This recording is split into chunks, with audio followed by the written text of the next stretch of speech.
So you remember like a year ago when Dyson came out with these things? The Dyson headphones combo wearable air purifier nightmare gadget.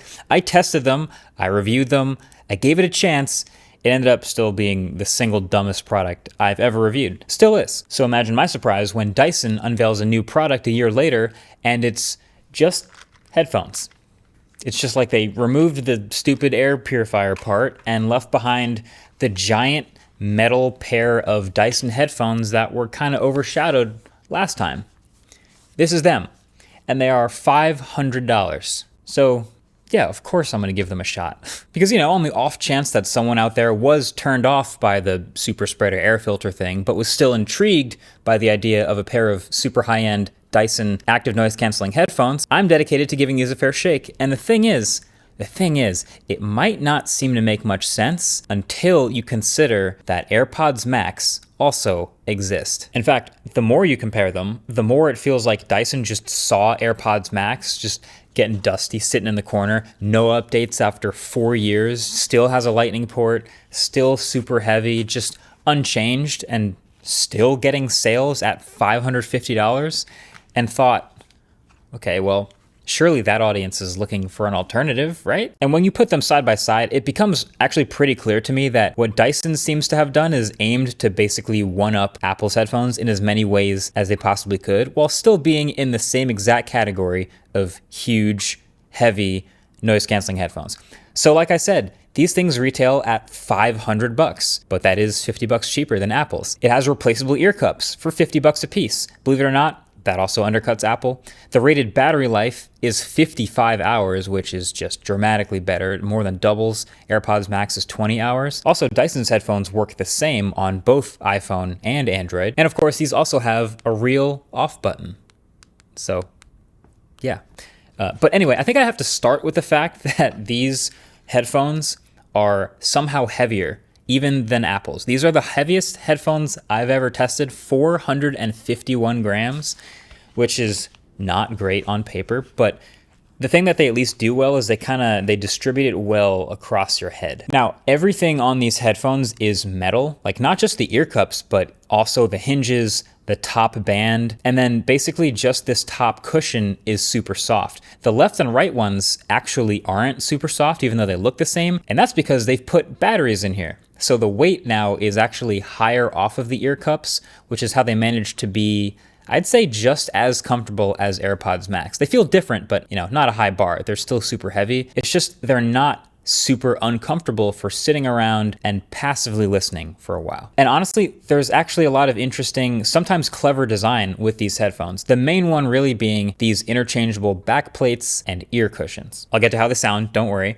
But these ear cups are a quarter twist and an unlock away from being totally replaceable.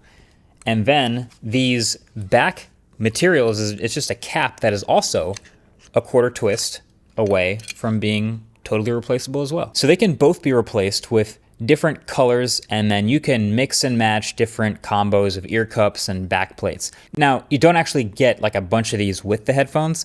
Like I said, they're $50 a pair. So basically, when you go to their website, you choose between these 4 base color combos, and I'd say choose wisely, because then any extras you want, you got to pay for. So you might have seen what people were doing a few years ago with like mixing and matching different ear cup colors with AirPods Max. Dyson basically, I think, saw this, but took it to the next logical level and just said, all right, we'll build it right in as a feature and upsell you.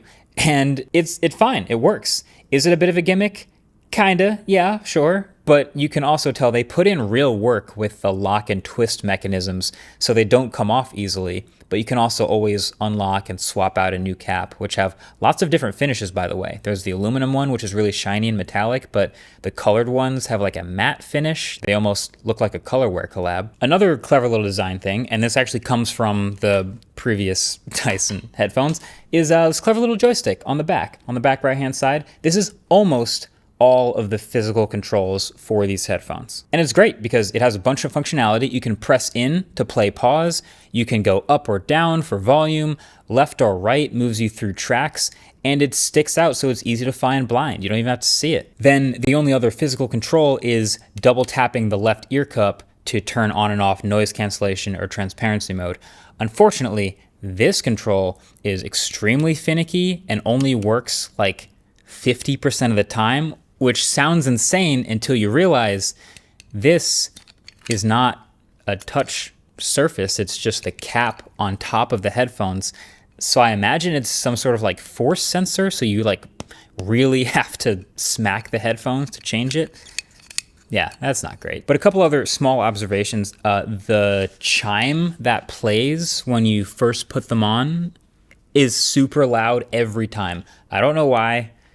Please turn that down. But then these headphones also only twist in one direction. So that way. That's how you get them to fold flat, although they don't actually totally fold at all. So to bring them with you, you need this. This is the case. I mean, I guess you don't need this case, but this is the one it comes with. It's basically 2 flat boards of silicon connected by some elastic. And you kind of just push the headphones down right in there. You do have to shrink them down a little bit. And there is one pocket near the top for any cables you want to take with you. Sure, that's fine. These headphones also have on-head detection, so they can automatically play when you put them on and then automatically pause whatever you're listening to when you take them off. Pretty standard for high-end headphones. And they also have multi-point, multi-device connectivity. So I had these paired to both my iPhone and my Pixel at the same time. And the Dyson app is pretty solid. It lets you change ANC modes, and it still does that real-time thing where it shows you like a graph of the last 30 seconds of how loud it is outside the headphones versus how loud it is inside the headphones. So you can see that delta when you have noise cancellation on. Fine, cool, I guess. It's not the most useful feature in the world, but it's still cool to look at once in a while. But then, of course, how do they sound? They're headphones after all, that's what people want to know.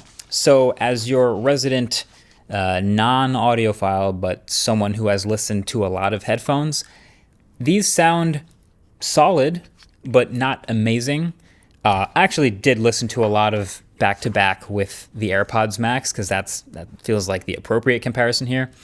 And the AirPods sound better in basically every single genre, but by like 10 to 25%. And you can play with the EQ in the Dyson app, but there's only 3 presets. So there's neutral, that is the flattest, most honest representation. It is actually surprisingly neutral. Enhanced sounds closest to AirPods Max, and it's pretty good. That's my personal favorite for listening to music. There's nice big range, deep sub bass, and then still has crisp, detailed mids and highs. And then bass boost sounds horrible, but it does what it says if you're into that. I think the struggle really is mostly to create like an open, like wide feeling soundstage. The inside of the ear cups actually is pretty shallow. It's legit touching my ear with the fabric, so it's just not the widest soundstage, and there isn't as much instrument separation as I was hoping for. But in general, they sound like any other rock solid B+ noise canceling headphones would for around like a $300 price point. There are also 8 microphones all the way around for active noise cancellation, and they are decently good at getting rid of some white noise, but they are not the strongest. Like Sony's, Bose, and AirPods all cancel way more background noise, and then the transparency mode is okay. The real strength of these headphones, if you must know, is definitely the battery life. What they've done with like getting the battery cleverly on the band instead of resting on your ears made a surprisingly big difference, and it's a lot of battery. This battery life is amazing. Like I've only had to charge it once during this super heavy use of like week and a half testing I've been doing. Yeah, like 50+ hours with ANC on is like world beating. So great battery life. Plus they actually have an off button, which they can't all say they do. But at the end of the day, these are still Dyson headphones. Like, why do these exist? That's the real question that I've been wondering this whole time testing them. And I think the obvious business 101 answer is Dyson spent real R&D money making this stupid pair of headphones that have an air filter attached to them, and figured they might as well get their money's worth and also ship something that might have a little bit of a larger addressable market, which is just headphones.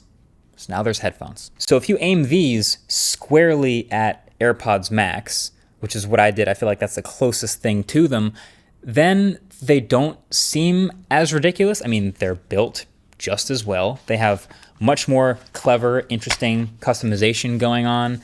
They have decent sound. They also have like a solid physical controls, and they're much better with batteries. So yeah, I guess since they're cheaper, they make sense. But however, if you compare them to basically any other high-end normal pair of noise-canceling headphones in the $350 range from any of the other majors, then yeah, these are overpriced, straight up.